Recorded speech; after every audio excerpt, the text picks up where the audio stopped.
Fala galera, bem-vindos a mais um Papo de Gestão. E para você que acompanha a gente aqui, você deve se perguntar, por que eu vou dedicar tempo para treinar as pessoas do meu time se elas podem ir embora? Porque se você não treiná-las e elas ficarem na sua empresa, aí sim você vai ter um problemão. Afinal, uma empresa é formada pelas pessoas que a compõem e o resultado do negócio depende diretamente da performance desses colaboradores. Sabendo do desafio que é treinar e capacitar a gente, nós desenvolvemos o G4 Skills, que é a plataforma de treinamento de times aqui do G4 Educação, que avalia as lacunas de habilidades e a maturidade do seu colaborador e cria uma trilha personalizada de desenvolvimento para cada membro do seu time, com as nossas formações aqui do G4. Para você conhecer o G4 Skills, eu liberei 7 dias de acesso gratuito à nossa plataforma. Basta você escanear o QR Code que está aqui nessa tela ou clicar no link do descritivo desse episódio. Então, aproveita, vai lá com o teu time que você vai aprender muito. E agora,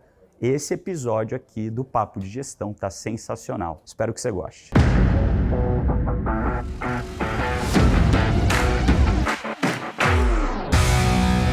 E antes de eu apresentar esse convidado especial aqui, acredito que vocês viram que a gente está aqui do estúdio novo, agora diretamente aqui do nosso headquarters, do nosso escritório aqui no Terra Corporate em São Paulo, na Berrini. Então, queria agradecer aí a turma da Modali, que é a marca que constrói toda essa cenografia aqui, né, 360, que eles fazem várias coisas aqui para o G4, né, desde as experiências que a gente tem em comunidades, dos nossos palcos. A Modali aí é uma grande apoiadora do G4. Vocês estão vendo aqui, ó, um pouquinho de tudo que eles fazem com a gente. Então, queria agradecer muito Modali por ser esse parceiro tão incrível, por ter feito esse estúdio que ficou tão bonito aqui, né, entre várias outras coisas que a gente tem feito em parceria. Indo direto ao ponto aqui, hoje eu converso com ele, que é um dos maiores especialistas do marketing digital do Brasil, um cara que eu admiro muito, que eu gosto muito, teve na turma 2 do G4 e eu lembro desde o momento que eu conversei com ele, falei, cara, esse moleque, esse gaúcho aí, lá do Rio Grande do Sul, esse moleque é bom. E vai longe, né? Foi um cara que me chamou muito a atenção. Ele que empreende aí desde os 14 anos de idade, né? Teve algumas empresas antes e lá pelos 18 anos, imagino, que foi quando ele começou a V4 Company. Denner Lippert, fundador e CEO da V4 Company. Muito bem-vindo aqui ao Papo de Gestão. Obrigado, privilégio. Já era hora pra mim estar aqui, né? Pô, estamos sempre aí na casa. Já tem até um acesso aqui, não sei se você sabe, eu já entro como funcionário. Entra sozinho, passa reto. Tô sempre aí, então é sempre um privilégio estar com vocês. Desde aí da segunda turma, era outro momento, tanto do G4 quanto da V4. A galera confunde muito, né? Acha que a gente tem uma ligação direta das empresas pelos nomes, mas não necessariamente. Fui aluno lá da segunda turma. Me cadastrei na primeira, quem me vendeu foi o Tony, inclusive. Então era bem no incipiente do negócio aí. E ter sido o privilégio de estar junto com vocês aí, construindo o futuro do capitalismo brasileiro. Amém, cara. Muito bom. Ele também é mentor aqui do nosso programa de Marketing Growth. Um dos professores com um dos maiores NPS. 3 anos já de G4 Growth. Irado, cara. Muito bom.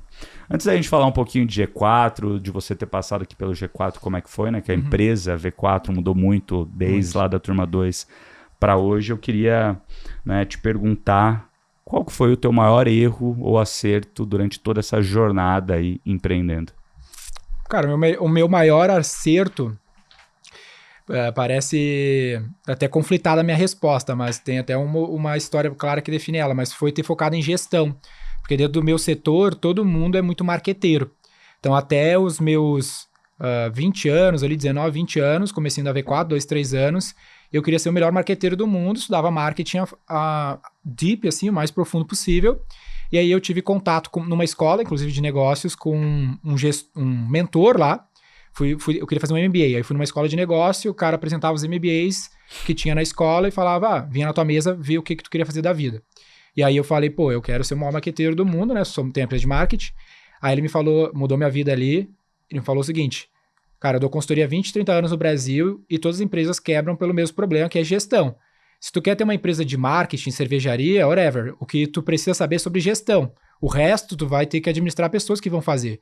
tu já tinha feito a minha graduação, já estava no final da minha graduação, ele falou, cara, o que tu precisa saber sobre marketing, tu já sabe. Mas o que vai te levar para um futuro que tu tá dizendo que quer fazer é estudar gestão. E ali em diante eu comecei a estudar gestão o máximo que eu podia. Tanto que quando surgiu a proposta do G4, eu já tinha até um conteúdo no YouTube com gestão 4.0, eu lembro que foi isso com o Tony, e eu falei, pô, vou lá ver isso aí, né? Eu evitava comprar qualquer curso, qualquer coisa assim na internet, principalmente da galera que produzia conteúdo, acho que foi isso que me conectou muito com vocês, porque eu falei assim, cara, eu só compro conteúdo de quem teve mais de 100 funcionários. E poucos que produziam conteúdo online tiveram mais de 100 funcionários. Perfeito. E na época, vocês tinham, e eu falei, vou lá ver o que esses caras estão falando, parece bem diferente da média.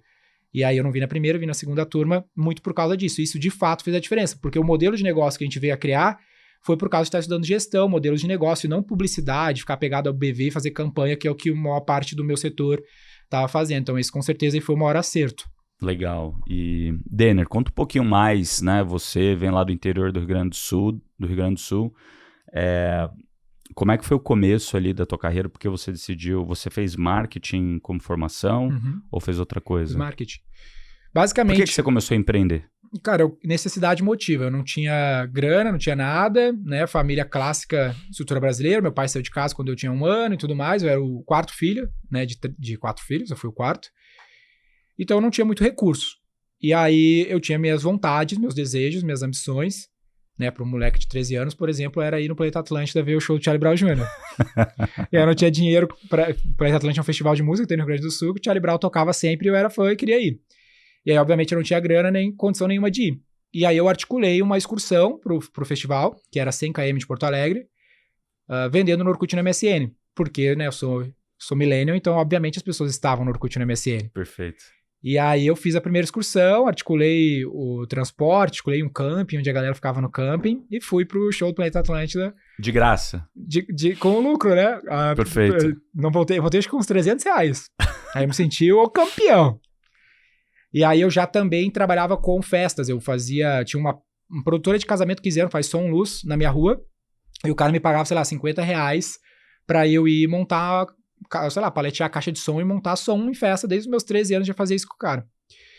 Então essa experiência do evento, mais a experiência da produção, me fez querer fazer a minha própria festa. Então logo em seguida eu fiz a minha primeira festa, né? Todo mundo já fez uma festa, nunca empreendeu, já fez uma festa, foi DJ, né? Mas a minha primeira festa, a gente abriu devendo, sei lá, uns 3 mil e a gente lucrou uns 10 mil. Foi 750 pessoas na primeira festa que a gente fez em Canoas, lá no Rio Grande do Sul. E aí eu fui fazendo essas festas, essas excursões e abri uma casa noturna junto com a minha irmã, lá em Canoas, que é coladinho em Porto Alegre. E a gente quebrou essa balada aí, que era um compromisso muito maior. E aí eu entrei na faculdade. Aí eu fiquei uns 6, 8 meses desse gap. Aí eu comecei a V4 dentro da faculdade nesses 8 meses, fazem 11 anos. E você fez faculdade de marketing. E por que você decidiu fazer faculdade de marketing? Na real, eu decidi fazer, eu não queria fazer nada, mas eu tava trabalhando com o lance do mentor, olha como faz diferença, né? Pelo menos pra mim, né? Eu, nesse gap de 8 meses, eu não estudava, eu não gostava de estudar. E aí eu fui trabalhar, foi meu primeiro trabalho, né? Na vida, o único que eu tive de carteira assinada. E o cara que me contratou, ele simpatizou comigo com essa história, né, maluca, e ele, pô, vou te ajudar, tu tem vontade, ninguém tem vontade, essa galera não tem vontade, beleza.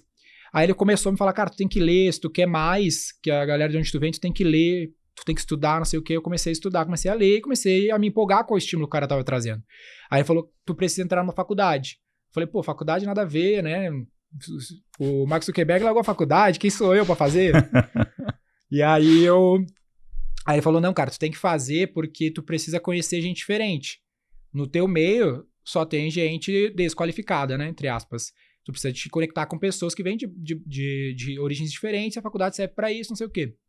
Aí eu fui lá, ver o vestibular, tive o vestibular aberto, fiz, passei, e aí eu falei, cara, mas não tenho grana, aí ele pagou a faculdade pra mim. Que irado, cara, ele que legal. Pagou 2, 3 cadeiras, aí depois eu passei no ProUni, depois fiz 100% de bolsa. Aí eu entrei em qualquer coisa. Eu entrei fazer administração. Porque, tipo assim, vamos fazer qualquer coisa aqui. Porque ele falou, cara, interessa teu curso. Faz qualquer coisa. Só estar lá vai mudar a tua vida. Irado. E mudou, velho. O cara acertou mesmo. Porque na época, eu estudei numa faculdade chamada La Salle, né? No Rio Grande do Sul, lá. Tem no mundo todo. E ela tinha um slogan na época que era o conhecimento emociona. E foi muito tocante pra mim. Porque a minha primeira cadeira foi Fundamentos de Marketing. E é onde eu aprendi os 4 P's lá do marketing. E aí, aquilo lá foi assim... caraca, se eu tivesse aprendido isso, eu não teria quebrado meu negócio. Aí eu comecei a estudar muito aquele conteúdo e a minha professora, que é a Eliette, que me deu a primeira cadeira, ela escreveu até na contracapa do meu livro, ela começou a me dar uma mentoria de novo, mais um mentor na história, e ela falou, cara, eu comecei a contar o que eu tava fazendo, o que eu queria fazer, ela falou, tu mudava pra marketing, né, pelo teu perfil, tudo que tu tá querendo fazer, aí eu fiz a troca pra marketing. Irado. E por que você começou a V4 lá dentro da faculdade? Qual que foi a fagulha que fez isso começar? Então, eu saí dessa empresa desse cara e fui trabalhar Que era do que essa empresa? Essa empresa era um varejo de equipamentos de posto de gasolina. Tá. Vendia um monte de equipamentos para postos de combustíveis. E aí eu fui trabalhar numa fábrica de equipamentos de pilates no Inside Sales. Só que a vaga era tipo assim, diretor de marketing. Aí eu tava no primeiro semestre de marketing, eu me candidatei. E aí eu cheguei lá e o cara falou, cara, tipo, diretor de marketing não dá, mas teu perfil é legal e tudo mais. Tem uma vaga no Inside Sales aqui pra ser vendedor.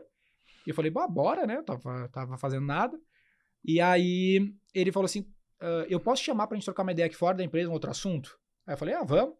Aí esse cara me falou, cara, então, isso que tu fazia pra tua empresa, pra ti, lá nas redes sociais, é um lance chamado social media, o mercado vai começar a contratar isso como serviço e tudo mais. Eu tô a fim de criar um negócio nessa categoria e quem sabe a gente faz junto.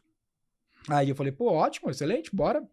Aí eu fiquei trabalhando no Inside Sales e comecei a construir esse negócio junto com o cara. Eu tinha que vender e ele entregaria o serviço. Uhum. Só que esse primeiro mentor meu, ele me ensinou sobre a importância do resultado. Então tudo tinha que dar resultado e tudo mais.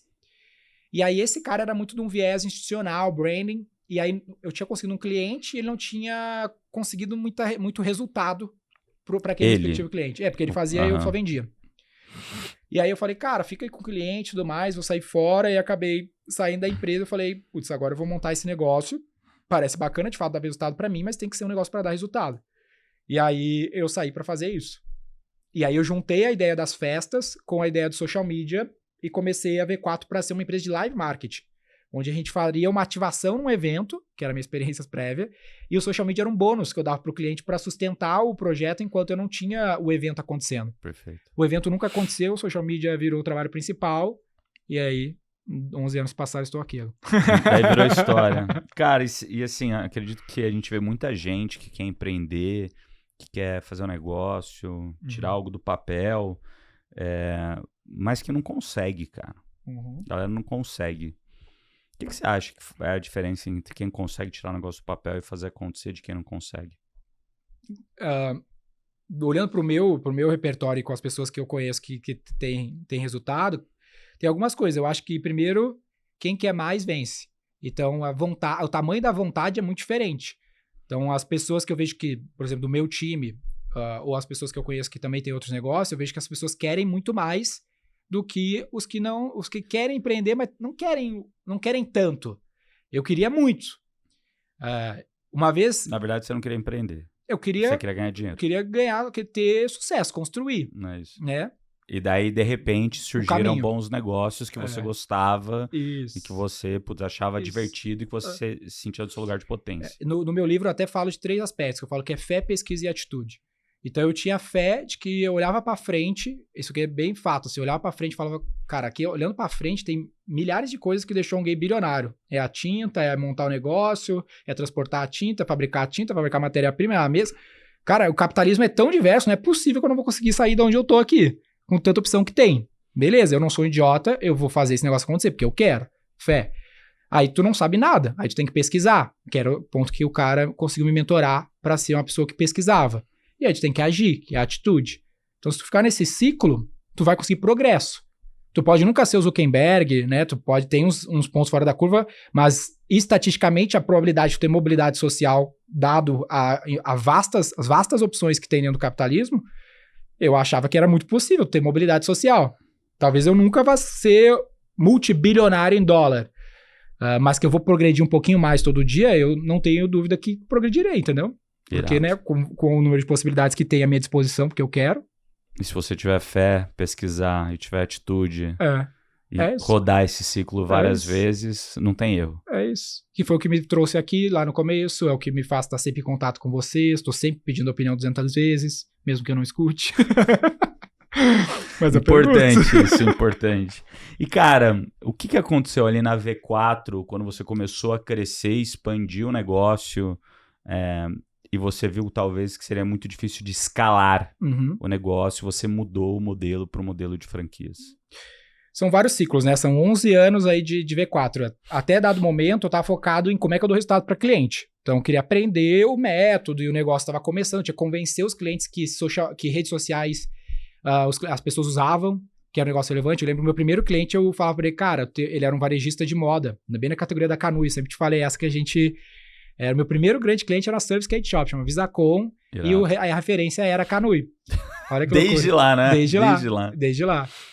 E aí eu falava na época a Nike não tinha e-commerce. Eu falava, cara, as indústrias vão vender direto pro consumidor, não sei o quê, mas as pessoas questionavam demais, né?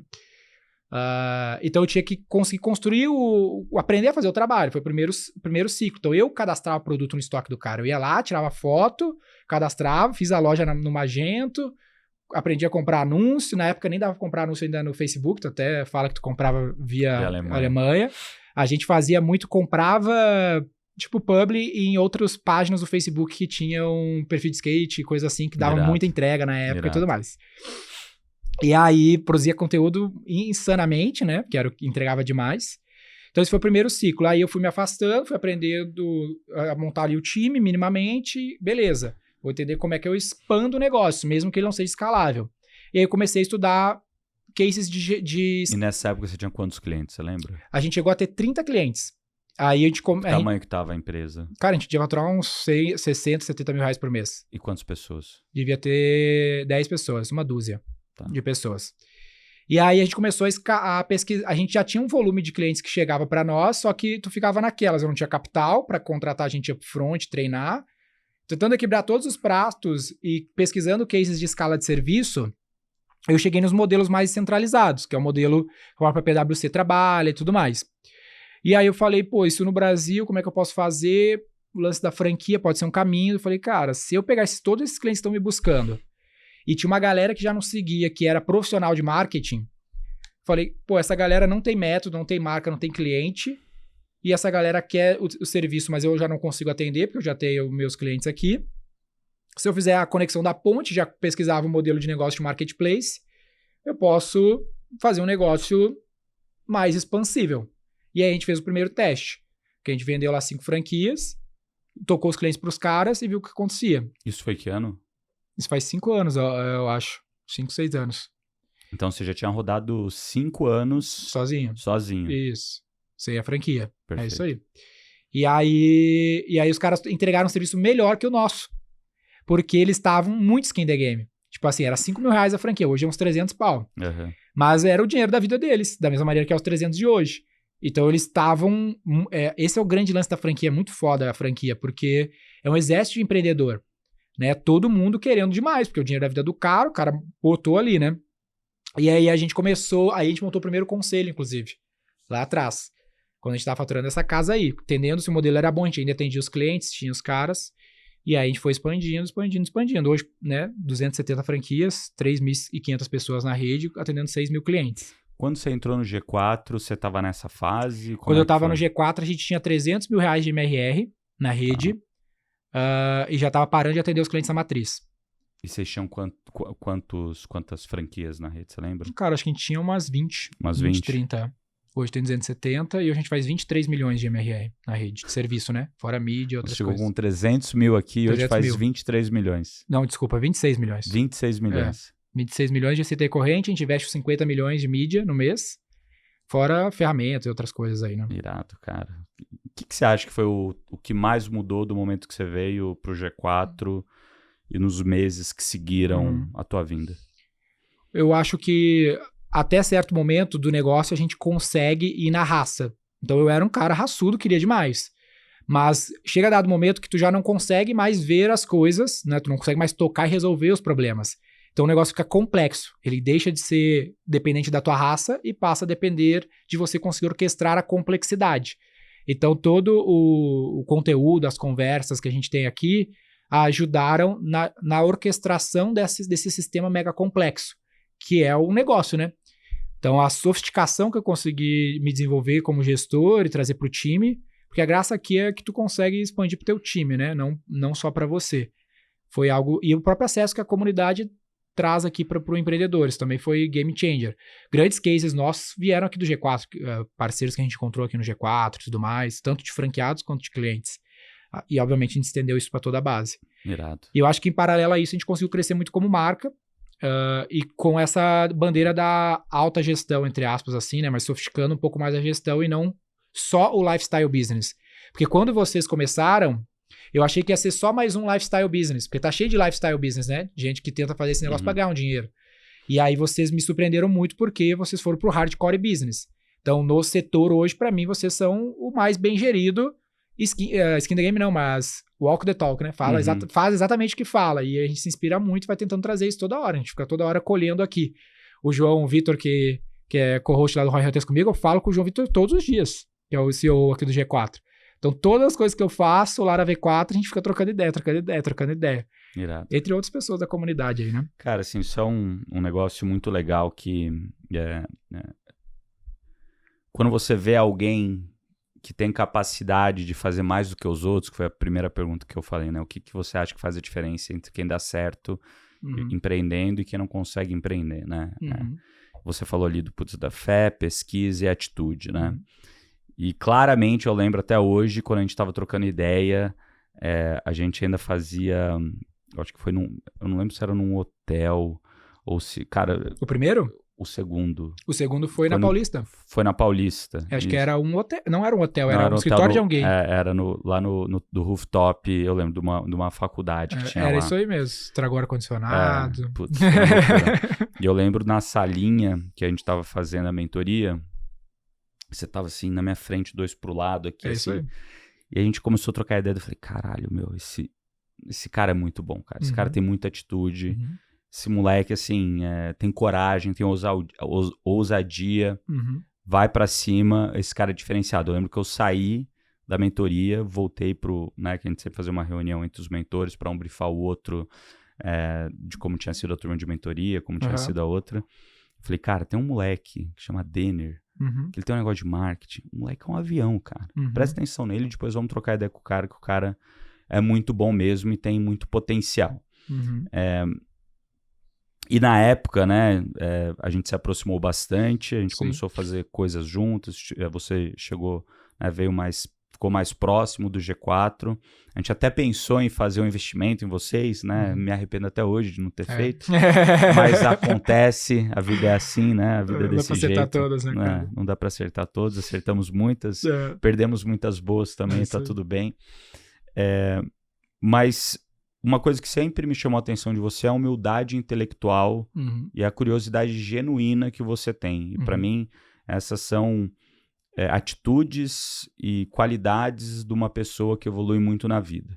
Saber que de nada sabe e sempre procurar pessoas que possam dar pontos de vista diferentes para ela, para que ela possa evoluir, mesmo que tudo aquilo que a pessoa fale entre por um ouvido, seja processado e 90%, 95% saia pelo outro, mas tem 5% que tocou, que ajudou a mudar alguma atitude, algum ponto de vista diferente, que tocou de alguma maneira aquela pessoa e que ela vai utilizar aquilo para ser alguém melhor, seja na pessoa física, seja na PJ. E você é uma pessoa que me chama muita atenção, porque você faz isso com constância, com disciplina e aplica as coisas. De fato, você não tem medo de aplicar, e daí a gente vê o resultado de fato acontecendo, saindo 300 mil reais de MRR na rede para 27 milhões de reais de MRR na rede, de 30 franquias para 270 franquias, mais de 50 milhões de anúncios aí rodando hoje por mês na V4. Cara, assim, é um negócio...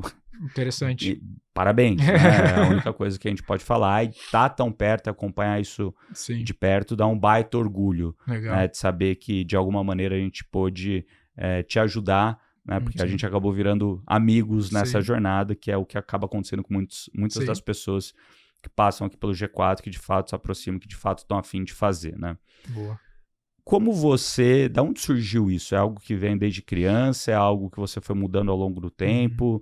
É algo que você criou do nada? Da onde que vem essa sua atitude, cara? Eu acho que tem muito a ver com o fato, de mais uma vez, de quem quer mais vence, porque quem quer mais, tu pode concordar comigo, né? Que essa característica, ela é presente em várias pessoas que conseguem progredir na vida. Eu acho que o fato das pessoas quererem vencer mais do que qualquer coisa faz com que, por natureza, ela chegue nessa conclusão, né? De ter que agir assim.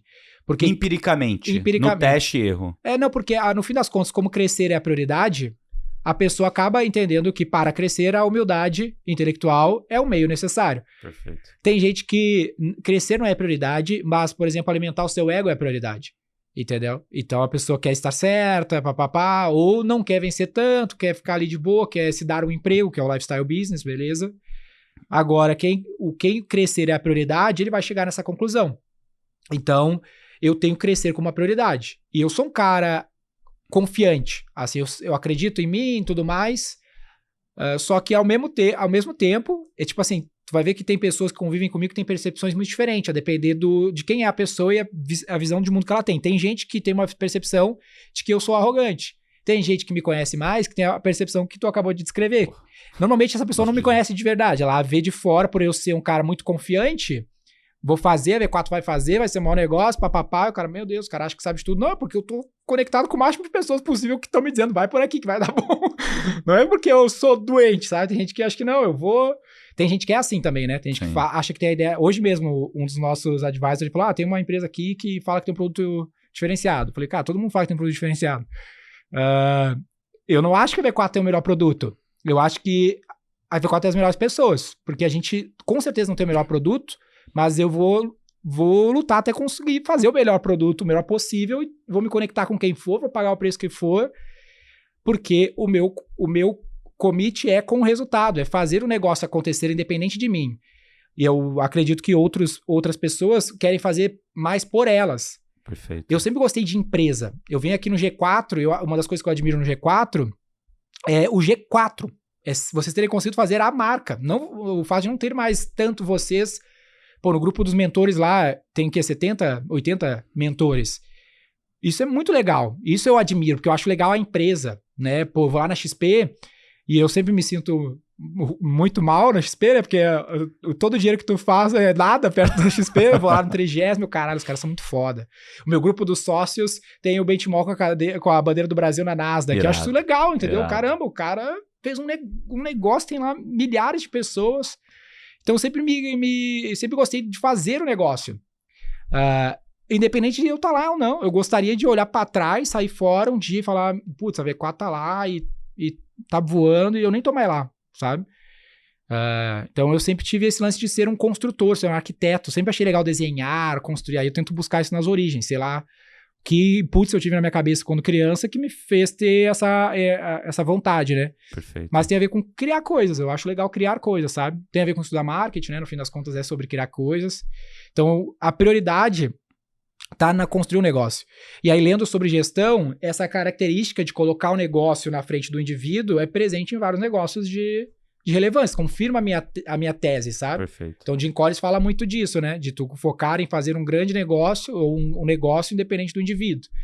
Quando o indivíduo vem na frente do negócio, ele lê isso lá nos líderes nível 5 lá que ele fala, o negócio acaba caindo por terra porque o cara toma decisões que vão priorizar o lifestyle dele e tudo mais, que não é o caminho que eu escolhi fazer, né? Perfeito. Espero que eu esteja certo. Como que você gerencia teu tempo hoje em termos de, né, você é uma pessoa que eu acompanho já faz tempo e desde sempre você tem uma preocupação muito grande com saúde, né? Estar bem fisicamente, você é uma pessoa que estuda. Como você gerencia hoje a tua rotina, que é puxada, você trabalha muito, que direto você viaja, tá pra cá, pra São Paulo, mora no Rio Grande do Sul, tá viajando toda hora. Sim.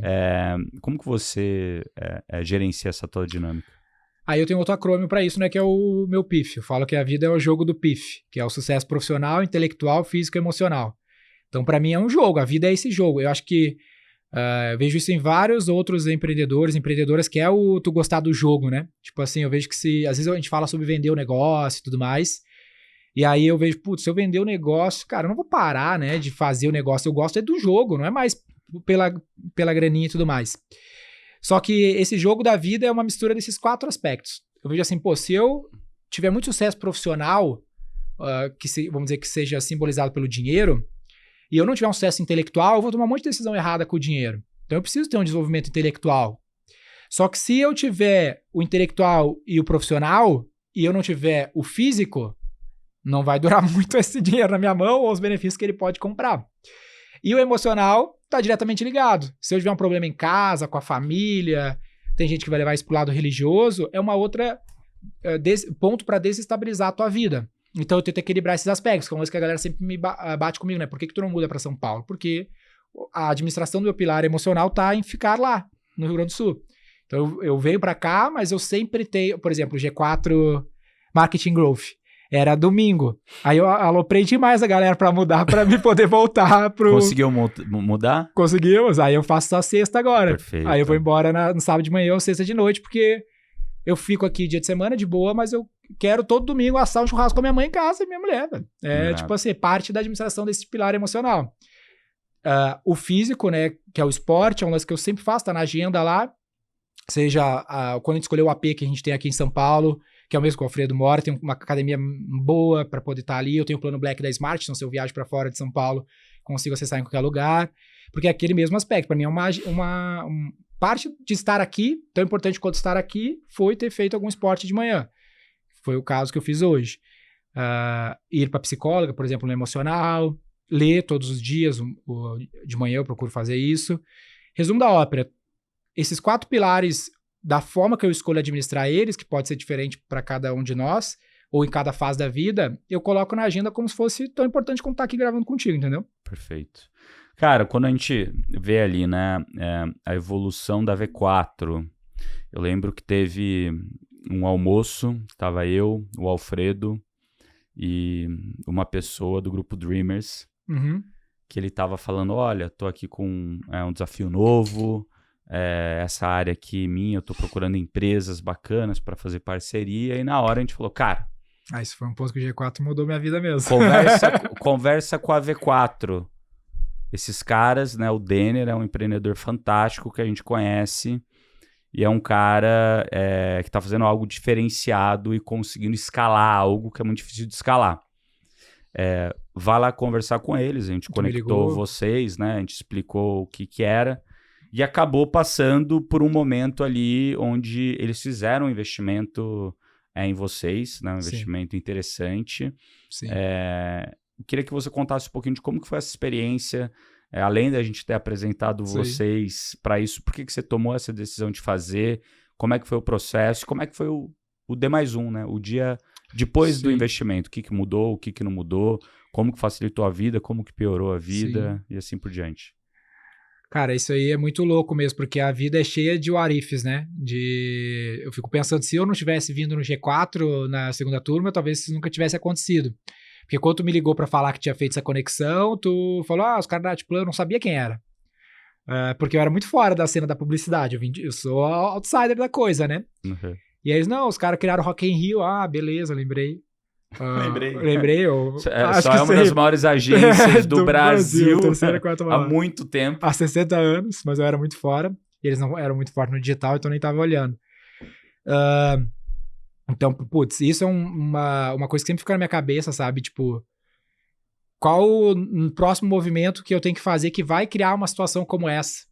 A gente tava falando sobre o OPM lá, sobre vai, não vai, eu fico sempre pensando, sempre aquele fear of missing out, né? Pô, mas será que não tem alguma coisa que pode acontecer lá que vai ser o meu próximo Nardon me conectando com Dreamers?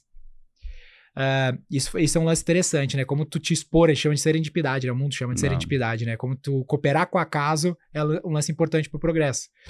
Mas eu fui lá, eu fui mega sincero com o Rodolfo, né? Que já esteve aqui com vocês. Eu falei, cara, eu quero acabar com o negócio de agência, não acredito no modelo de agência. E ele achou interessante a minha postura. Tem gente que acha arrogante, eu acho que é humildade intelectual. Ele achou que é interessante. Ele achou interessante. E foi em março de 2020 que eu estive lá, na Altplan lá no Rio. Caramba, cara. E aí veio a pandemia, fechou tudo, e a gente ficou um ano ali conversando de longe. Eu trouxe o Jorge, que era o CFO, para me ajudar nas finanças no meio tempo, eu ficava bastante em contato com ele. O Jorge da Altplan. Ele é o CFO do grupo, do grupo todo. Eu tinha conhecido ele lá e eu fui mantendo em contato, perguntando um monte pro cara. Entendeu? Tipo, cara, me ajuda aqui, tu acha que tá certo, tu acha que tá errado? Da mesma maneira que eu sempre fiz com vocês. e conversei muito com você sobre fazer ou não esse negócio com todo mundo que eu acho que podia me ajudar a tomar essa decisão, porque é aquela decisão sem voto, e também sem resposta certa, né? No fim das contas, a vida é um grande xadrez. Tem um monte de movimento que pode fazer sem ter volta e pode vários te levar pra vitória ou pra derrota. Enfim, é isso. E aí, cara, a gente conseguiu... Era um momento muito diferente. A gente já tinha uns 2 milhões de MRR na época, na rede. Era uma rodada 100% secundária. Então, 100% do dinheiro foi pro bolso dos sócios, no caso eu e mais um. Então, era interessante nesse sentido. E o grupo tinha um perfil completamente diferente do nosso. Como eu era um cara totalmente fora da cena e eles totalmente dentro da cena, eu achei que seria um puta casamento interessante. Dado que eu não teria tanta diluição também, eu nunca tinha captado grana, então eu ainda tinha muito... Hoje eu tenho 73% do negócio ainda. Eles têm 13%, mais ou menos. Eu falei, pode ser interessante, dado essas várias premissas, a gente entrou em aspectos de governança, circula lá com um monte de gente. O resumo da ópera seria um grupo completamente diferente, completamente consolidado, diferente da gente. Então, pros moleques do Rio Grande do Sul, ou os moleques espalhados pelo Brasil aí, da rede toda, era um baita parceiro para botar o selo de seriedade que talvez a gente precisasse, principalmente para grandes clientes, e também trazer essa maturidade. Era um deal financeiramente ok, preservando muito capital ainda de equity na minha mão e dos outros sócios, ninguém seria diluído, né, porque era secundário. E aí a governança, os aspectos de governança, o que seria o D+1, eram muito fairs. Tipo assim, eles são muito tranquilos. Diferente, sei lá, de um private equity, algo do gênero, é super tranquilo. Seria super tranquilo e tem sido nesses 2 anos, desde que a gente tá com o grupo lá, acho que foi 21, 22, 23, 2 anos.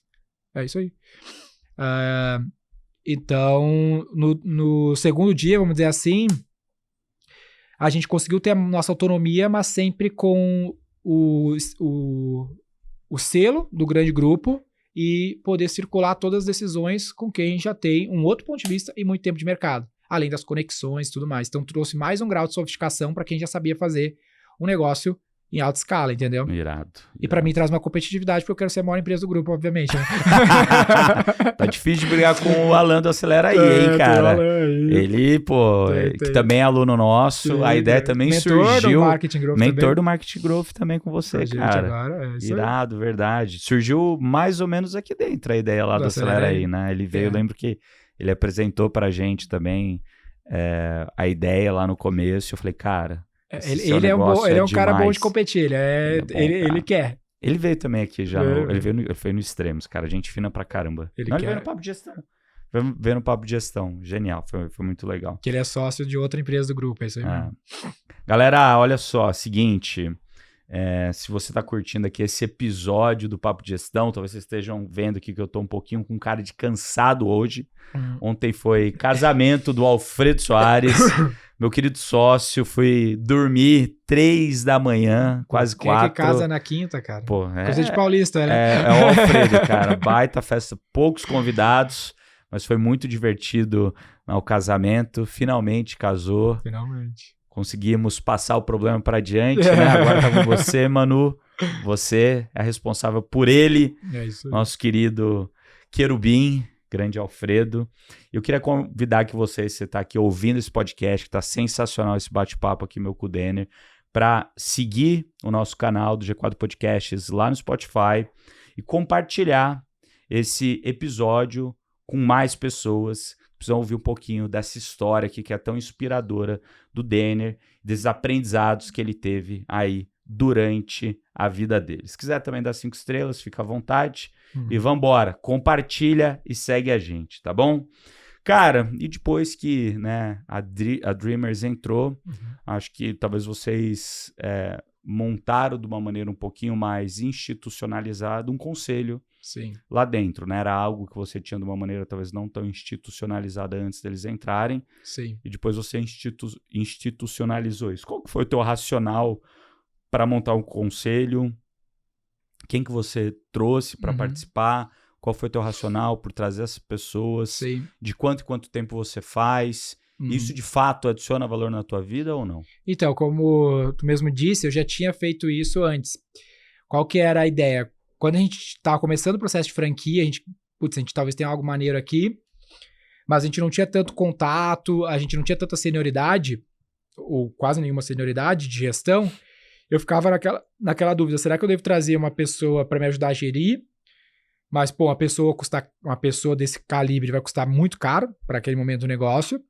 E nunca se sabe, né? É sempre uma incerteza trazer uma pessoa e tu concentra uma aposta num indivíduo. Aí eu tinha lido o livro Criatividade S.A. E nele ele fala é um livro da história da criação da Pixar, onde ele conta sobre uma espécie de conselho criativo que a Pixar tem. Toda vez que ela produz um filme, ela mostra para um conselho, esse conselho critica, eles refazem um filme com base nessas pessoas que têm alto sucesso em diferentes áreas da produção cinematográfica. Irado. Aí eu tinha isso na cabeça, sabia do modelo de conselho de administração, estava estudando sobre como melhorar a gestão. Aí eu, cara, vou montar um negócio desse. E aí eu pensei, quem é as pessoas que vão me ajudar em áreas cruciais para o meu modelo de negócio? Aí das pessoas foi o Maurício Bastos, que é o atual CIO, ou CDO da Arezzo, que é um cara legal para te trazer aqui. Que na época ele era diretor de e-commerce da Arezzo, tinha levado a Arezzo de 5 para 200 milhões de receita anual no e-commerce. Isso já faz bastante tempo, faz uns 4 anos. E aí hoje ele tá braço direito do Birman lá. E ele é meu vizinho, né? Ajuda. Mas eu não conhecia ele.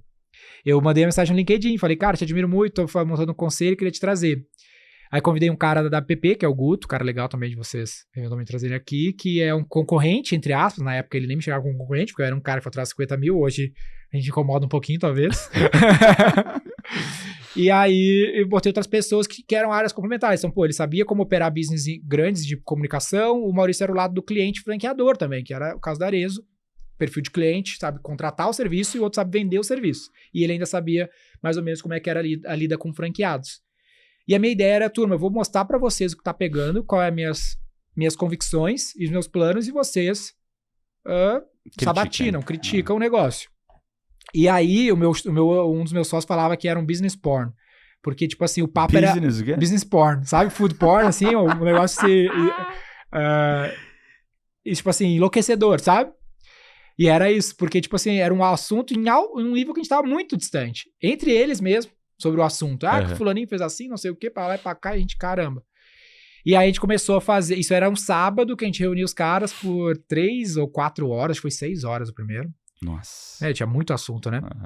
E mudou completamente o jogo, velho. Mudou completamente. Eu queria ir para os Estados Unidos, queria fazer outras coisas. Os caras, não, meu, você é um negócio legal, franquia é um negócio diferente, tem coisa aqui, foca nisso. E a gente começou a fazer esse encontro a cada 6 meses.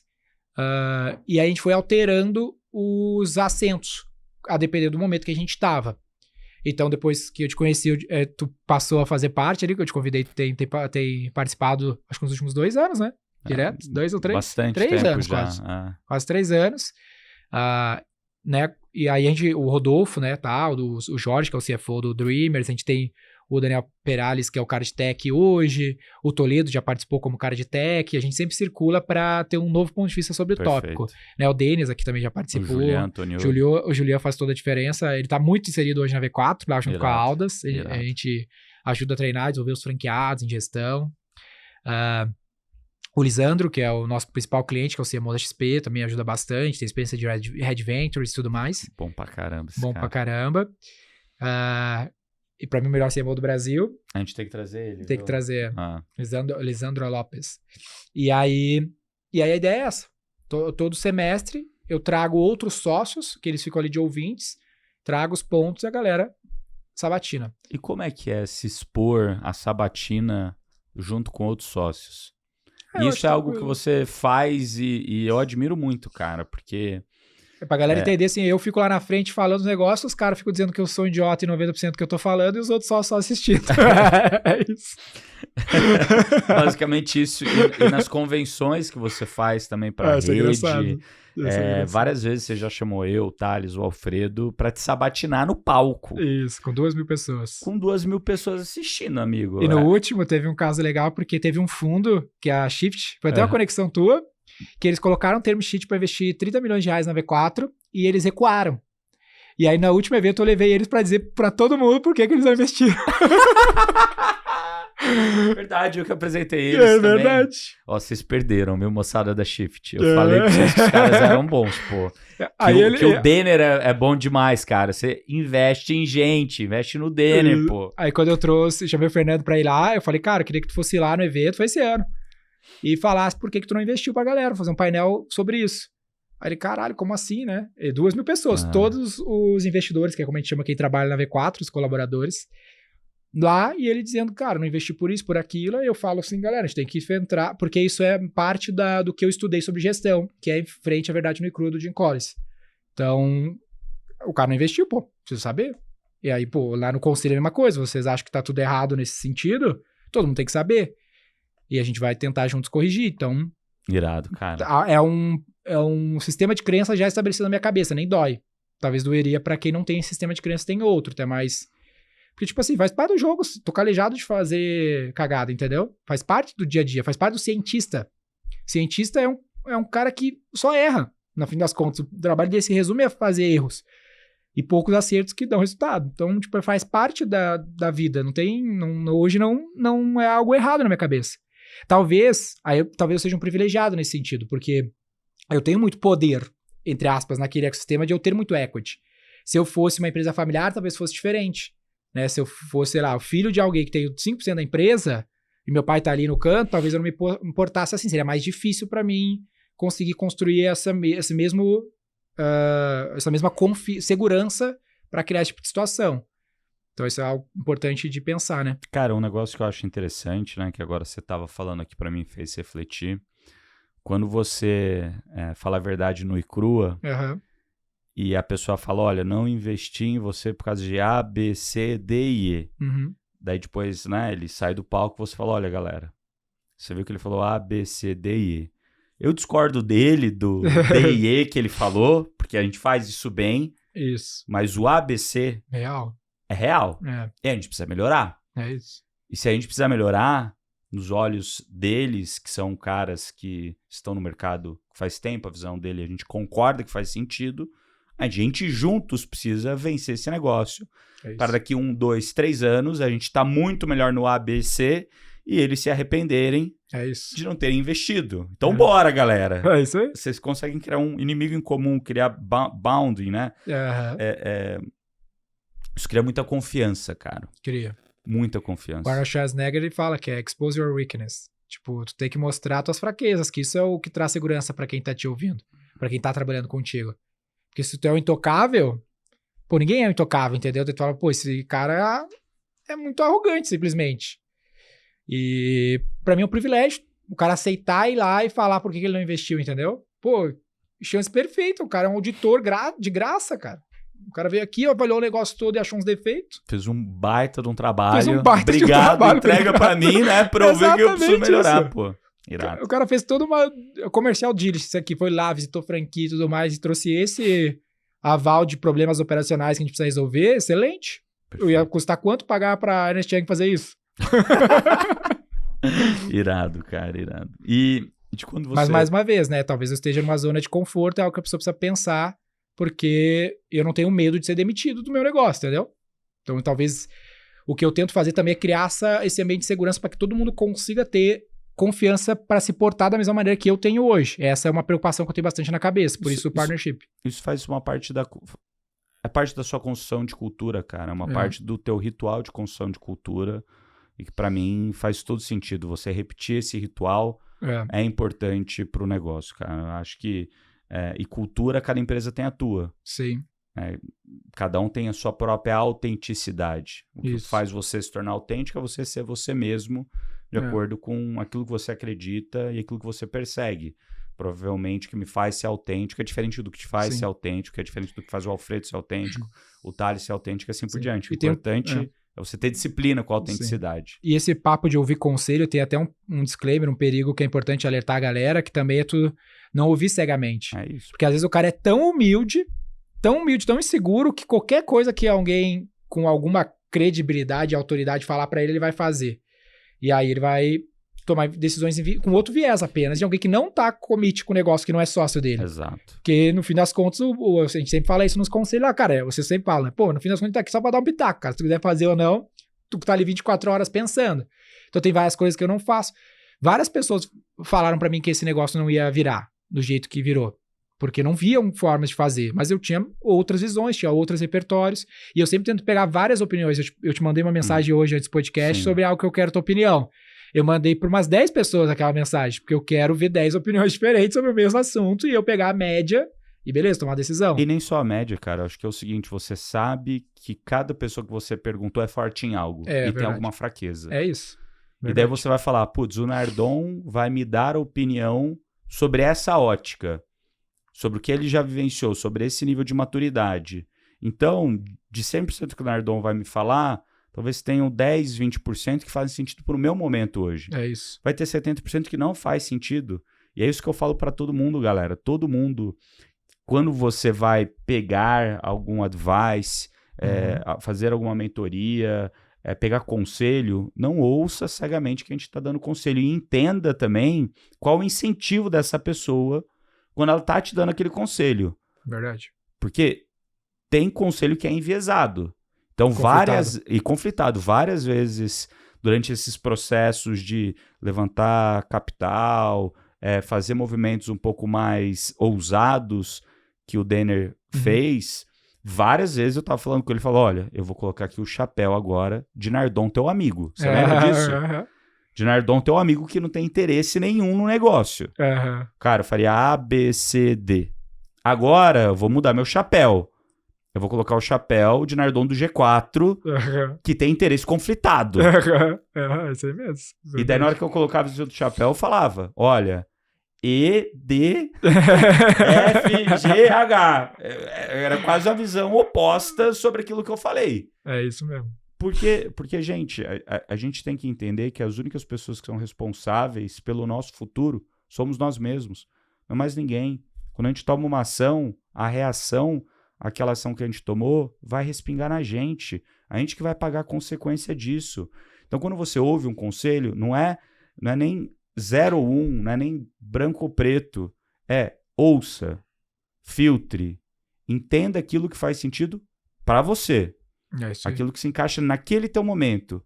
Entenda a pessoa que te deu o conselho, muitas das vezes ela quer te dar o melhor conselho, a melhor contribuição dela, mas do ponto de vista dela, do momento que ela está hoje, na maturidade que ela tem hoje.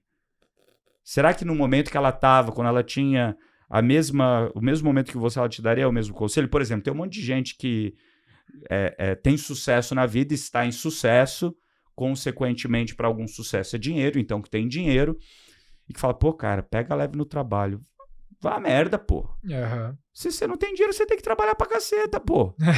Não tem segredo, cara. A pessoa fala, não, vai com calma. Não vai com calma, mas quando ela tava na mesma situação que a pessoa, ela trabalhou que nem um maluco. É isso. A gente só tá aqui onde a gente tá porque em algum momento das nossas vidas a gente trabalhou muito. Ainda eu, pelo menos. Eu continuo trabalhando muito.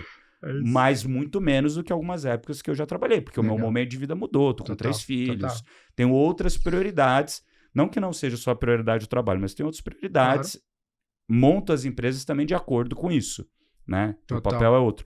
Mas voltando aqui só para fechar esse lance de conselho, né?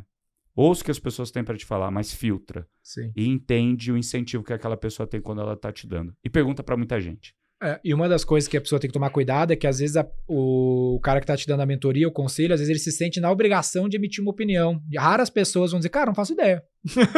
Então tem que tomar cuidado, porque o cara vai, pô, cara, sei lá, pra mim não te dizer nada, vou te dizer essa merda aqui. Tu, caralho, isso aí, o cara é bom. Porque às vezes o chapéu, vamos dizer assim, o fato da pessoa ter uma autoridade perante você, de alguma forma, te faz também tomar uma decisão cega com base naquela opinião que pode ter sido emitida só porque o cara queria dar uma opinião obrigatoriamente. Perfeito. Você falou, pô, mas é o Nardon falando isso.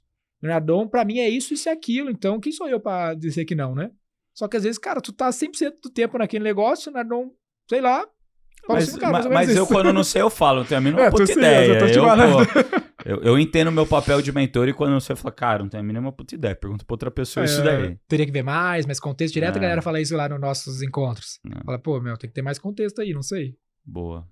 Cara, o marketing, ele mudou muito, né? De quando você começou pro que é hoje. O que você vê, assim, durante esses 11 anos que você tá no mercado, o que mais mudou e como vocês conseguiram talvez surfar essas ondas e adaptar o modelo de negócio. O nosso, especificamente, ou dos clientes, diz? Ambos.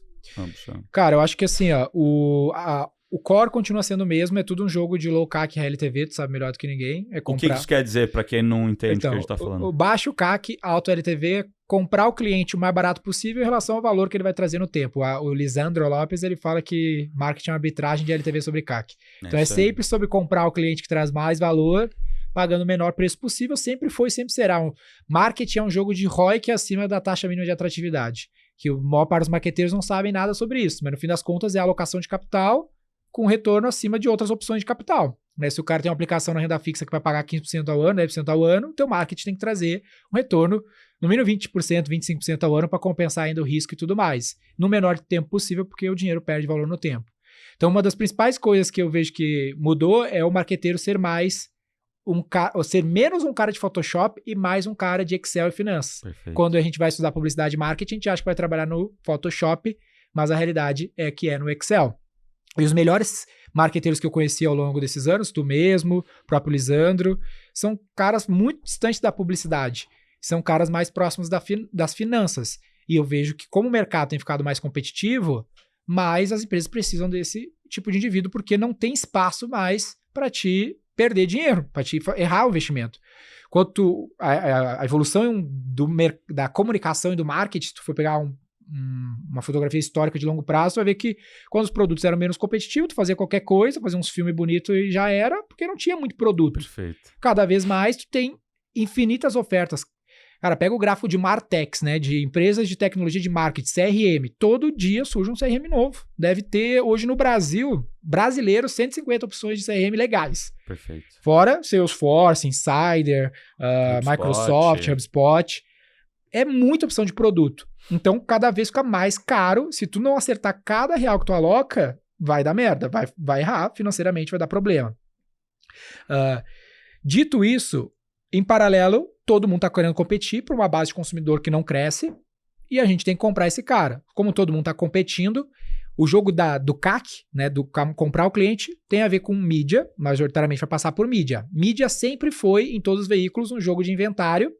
Então, quem tem mais inventário vai ter mais mídia para vender em relação ao preço, a quantidade de pessoas querendo comprar. Daí entra a oferta ou demanda. Então, se eu tenho 10 outdoors para vender na Berrine e tem um cliente querendo comprar, vai ser muito barato.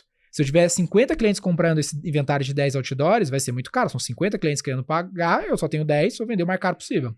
No digital é a mesma coisa. Por isso que os veículos digitais focam tanto em watch time. Quanto mais watch time o veículo tem, mais inventário ele tem para vender, que é as impressões. Só que o número de anunciantes querendo comprar esses outdoors, que é o digital, só cresce. Né? Esse ano já foi investido no Brasil cerca de 30 bilhões, 27 bilhões em mídia digital. De metade do ano, reais? de real. No total vai 50 bilhões de reais no Brasil esse ano, 2023. Só em digital. Ano que vem, a estimativa é que o mercado de mídia no mundo atinja $1 trilhão de investimento, vai ser o recorde, vai ser a primeira vez que vai passar $1 trilhão investido em mídia. Porrada. 70% do dinheiro que os venture capital alocam nas startups vai para Google e Facebook, para comprar cliente. Então é muito caro. Então, dito tudo isso, o principal foco, que é um lance que eu aprendi muito trabalhando com banco, é a parte do LTV, a parte CRM. CRM, para mim, é a grande aposta ou a obrigação de toda empresa a partir de agora, porque não tem jeito de tu conseguir comprar cliente tão barato, vai ficar mais caro. Agora, extrair mais valor dos mesmos clientes, que é uma coisa que vocês fizeram muito bem aqui, é o foco. Né? Uma métrica que a gente passou a olhar nos últimos anos é o lance do NRR, né? Que é o Net Revenue Retention. Isso quer dizer o quê em português? Que é Net Revenue, é a retenção de receita de uma safra, vamos dizer assim. Perfeito. Resumo da ópera pra galera, pensa que é o seguinte, né? Tu tem 10 clientes. Esses 10 clientes consomem R$1.000 contigo. Então tem R$10.000 de receita. Se você perder 2 clientes, você teoricamente vai ter R$8.000 de receita. Porém, e até aqui eu olhava só pra isso. Isso a gente chama, por exemplo, esses dois, a gente chama de logo churn, né? A perda do cliente. O logo, que é o logo, é né? o logo. O logo é a empresa. A empresa. É o CNPJ. Ou a pessoa, no caso B2C. Pô, então eu ficava aqui pensando, como é que eu perco menos? Sendo que eu poderia pegar outros 2 desses 8 clientes remanescentes, pegar ali 2, 3, 1, e tentar vender uma outra coisa para esse cliente, que eventualmente um deles vai lá e compra, ao invés de 1.000, ele compra 4.000, que eu fiz um upsell, eu vou terminar o período com mais receita do que eu comecei. Então, isso é o Net Revenue Retention. Então, em vez de 10 mil, você vai terminar com 11 mil. 110% de retenção de receita, mesmo tendo perdido. Esse é o jeito de crescer perdendo clientes. Perfeito. Então, criar um produto, tanto que daí eu estou lendo um outro livro agora de finanças, da McKinsey, que ele fala que entre vários investimentos que a empresa pode fazer, quais tem melhor ROIC, entre M&A e tudo mais, a categoria, na análise que eles fizeram, que mais traz ROIC, né, mais retorno sobre o capital investido, é a criação de novos produtos. Porque toda a base está estabelecida, criar um novo produto é fácil, em N indústrias, né, tu já tem distribuição, tu já tem linha de montagem, vendas, tu pode vender para aquele mesmo cliente. E aí a gente começou a mudar isso. Então, até no churn, tu tem o logo churn e o revenue churn. Então, nesse caso, do nosso exemplo, a gente terminou com um churn negativo. A gente terminou maior do que começou com a mesma base de clientes que já foi gasto o CAC. Perfeito. Por que isso ficou claro para mim em banco? Porque banco não tem ROAS positivo. Né? ROAS é o retorno sobre investimento de mídia. No varejo, lá no e-commerce, todo dinheiro que tu coloca, tu quer vender no mesmo dia. Perfeito. Só que no banco, tu não paga nada para abrir a conta majoritariamente. Então, todo o fluxo de caixa é negativo para abrir conta. Tu vai ganhar no tempo. Perfeito. Então, na XP, que é o nosso maior cliente, tem 1.000 produtos para vender para os clientes. Mais de 1.000 produtos. Então, a gente trabalha no meu time lá, o maior time, o maior cliente que a gente tem, só trabalha em CRM, a gente não trabalha em aquisição. Porque eu tenho, hoje, 4, 5 milhões de clientes para vender um novo produto. Né? Então... E você sabia que eu coloquei isso na minha aula, não estava na aula 2, mas eu coloquei isso na minha aula faz, sei lá, umas 20 turmas, exatamente por causa disso. Exatamente. Que o melhor jeito de você aumentar o teu LTV é criando novos produtos para o mesmo cliente que você tem. E daí eu falo, cara, você já está com a mão no bolso do cliente. É isso. E é mais fácil de você entrar mais no bolso do cliente do que colocar a mão no bolso do outro cliente. E há um case recente, né, que é o do Nubank. Pô, o Nubank, cara, muita gente não acreditou que ele faria resultado, lucro. 330 milhões de dólares de lucro. Então. 1,5 bi. Aí tentando explicar arquiteto de obra pronta, cara, com 90 milhões de clientes acessando todos os dias, tu vai dar um jeito de vender algo pro cara. Não, é uma questão de tempo, né? Se tu conseguiu reter, aí fazendo paralelo que eu conheço mais, é o cartão XP. O cartão XP, até certo momento, quantas vezes o cliente da XP acessava o app? Como corretora, uma vez por quarter, uma vez por mês.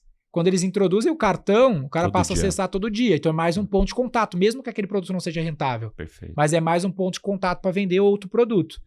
Então, obviamente, é um equilíbrio dessas balanças. Como V4, esse é o momento que a gente vive hoje, porque a gente tem uma base de 6 mil clientes ativos. Então, eu estou mais preocupado em qual é o próximo produto para vender para a mesma base e ajudar ele a ter mais resultado do que necessariamente adquirir mais clientes. Perfeito. Para maximizar o ROIC. E quando você fala, né, de tendência do marketing digital, do marketing como um todo, que cada vez está ficando mais caro, né, o custo de aquisição do cliente, então as pessoas têm que se preocupar com o CRM, né, que é o que a gente acabou de falar agora. Tem alguma outra tendência aí que você está enxergando, que você está postando, que você pode compartilhar aqui com a galera? Cara, dentro dessa mesma lógica, a tendência, fala que nada disso é novo, né? Mas que vai ganhar mais relevância. Mais prioridade na pauta é CDP, que é Customer Data Platform, que é a forma como tu organiza os dados do consumidor. Né? Isso é um lance mega, tu vai ver assim, se tu for falar com as empresas CRM, todas vão querer te vender CDP. Que é basicamente assim, pensa que o Denner comprou do G4, mas o Denner também se cadastrou numa landing page, o Denner também segue, o Nardon também segue o Thales. O Denner tem vários pontos de contato com o G4. O CDP é o ponto que vai marcar todos os pontos de contato ao usuário do Denner, para poder orquestrar toda a forma como eu vou comunicar com esse cliente. Perfeito. Porque senão tu começa a fazer um monte de comunicação aleatória com o Denner e não entende qual que é o melhor produto para ofertar para o Denner agora onde. Então lá a XP faz isso maravilhosamente bem, a gente conhece. Lá o foco é criar jornadas. Então se o Nardon parar de usar o cartão hoje ou daqui 3 dias, muda a jornada de pontos de contato.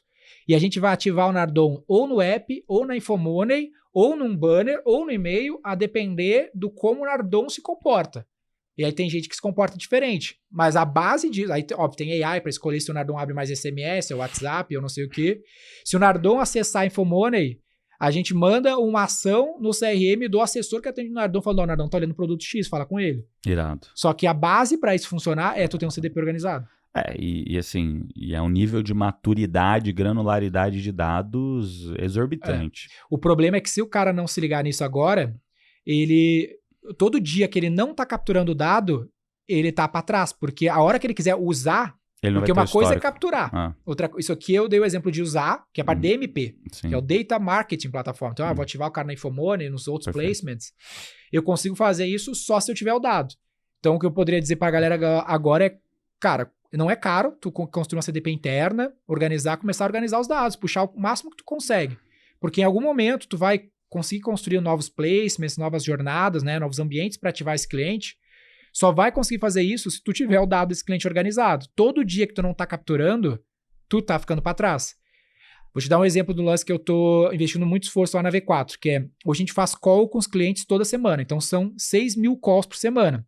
A gente está investindo num projeto para transcrever automaticamente as calls com AI e plugar ao cliente. Legal. Porque assim eu vou conseguir, com AI generativa, cruzar tudo que está acontecendo entre clientes, falado nas calls com os clientes. Irado.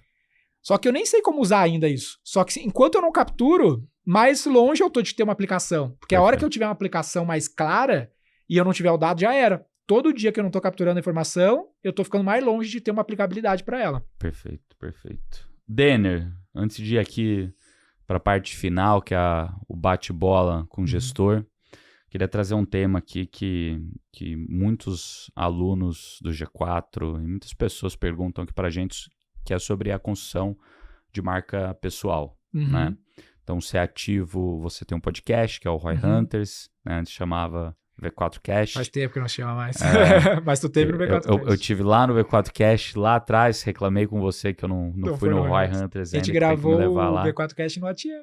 Agora onde é o escritório da V4, lá no mesmo prédio. Irado, né? Que loucura, cara. Faz tempo. E também no Instagram, YouTube, né? Sim. E recentemente eu conversei com o Eric Shibata, né? Lá da CIMED.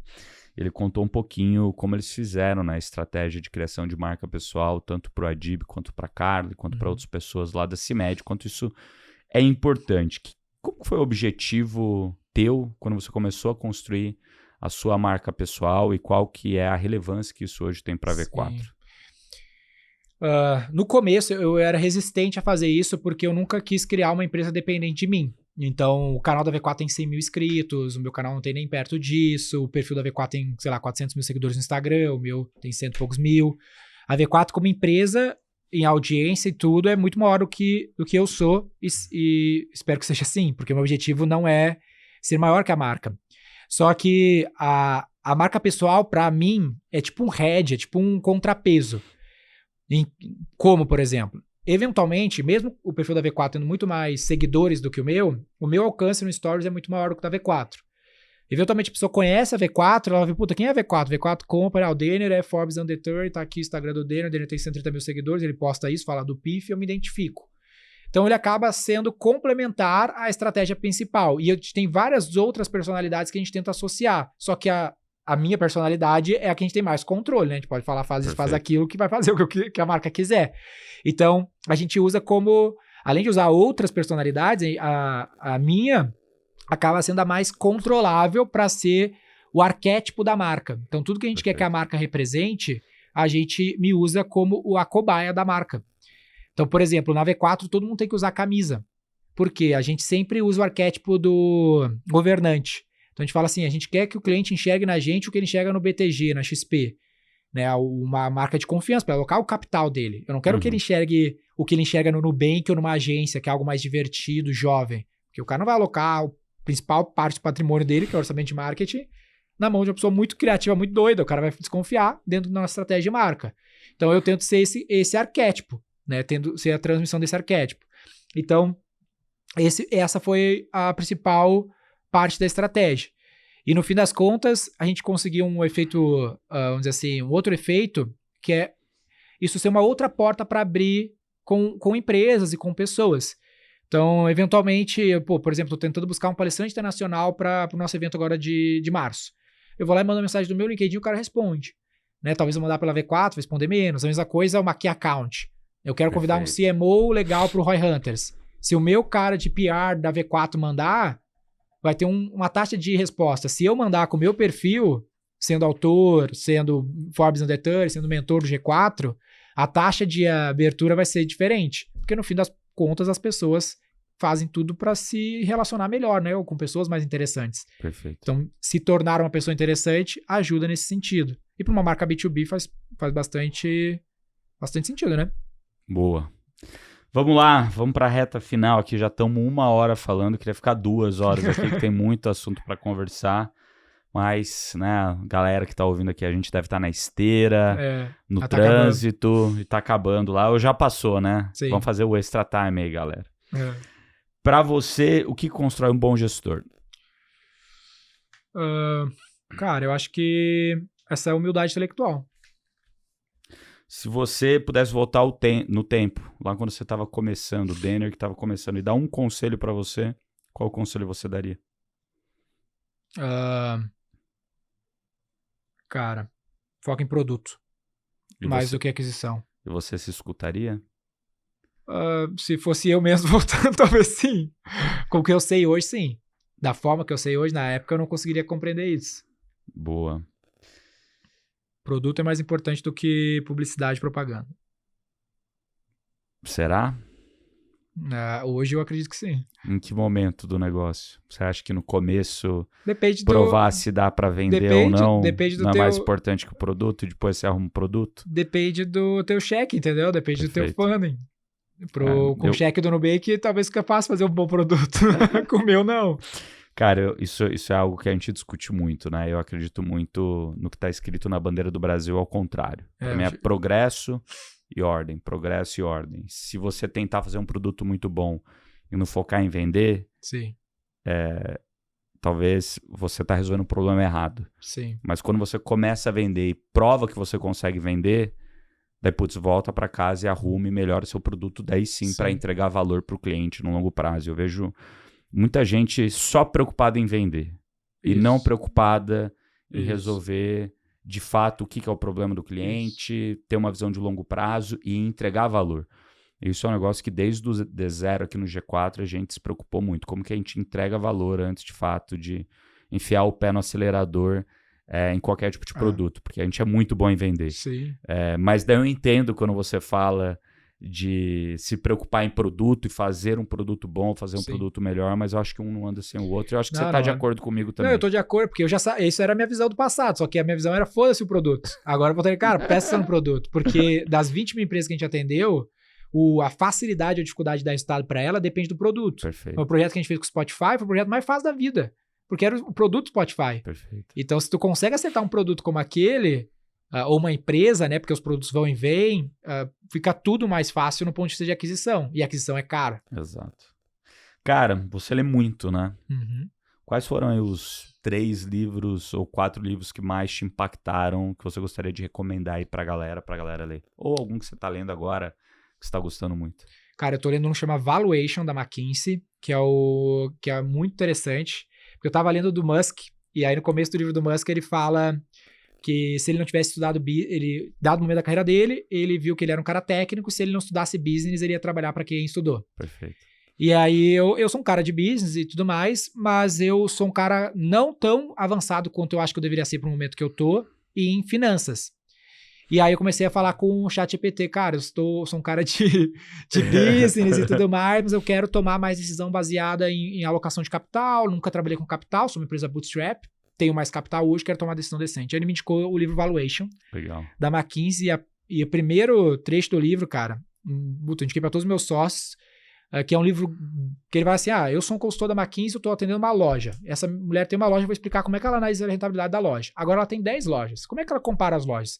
Se a loja tem ROIC, X ou Y, como é que ela toma a decisão de fechar ou não? Beleza, agora ela quer fazer um IPO. Vou mostrar se faz sentido ou não. Aí ela faz o IPO. Aí o que acontece depois do IPO? Irado. Então ele constrói um assunto mega chato e técnico, que é ROIC, taxa mínima de atratividade. De uma maneira legal. De uma narrativa meio storytelling.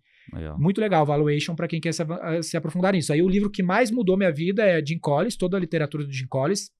Empresas feitas para vencer, feitas para durar. Todos os livros que ele publicou, eu li, né? Então eu sou um seguidor do Jim Collins. Perfeito. Da Flywheel dele lá e tudo mais. E aí o meu livro, né? Pra galera ler meu livro, Cientista do Marketing. Aí sim. Cara, você quer deixar um recado aí? Como que a gente faz para te seguir nas redes? É só jogar Denner Lippert, conforme tá no título do episódio, na descrição. Aí tu vai Lippert achar com 2 P's ou com P só? 2 P's, Denner com N, Lippert com 2 P's, temudo. Joga no Google que se eu fiz um bom trabalho, tu vai achar. E aí a minha frase final, cara, é uma atitude que a gente tem de todos os sócios executivos da V4, que quem me disse, se tornou uma atitude, mas quem me disse foi um cliente, que era o cliente que competia com a Canoi, e marcou minha vida, eu botei lá nas atitudes da V4, que é mais ação, menos glamour.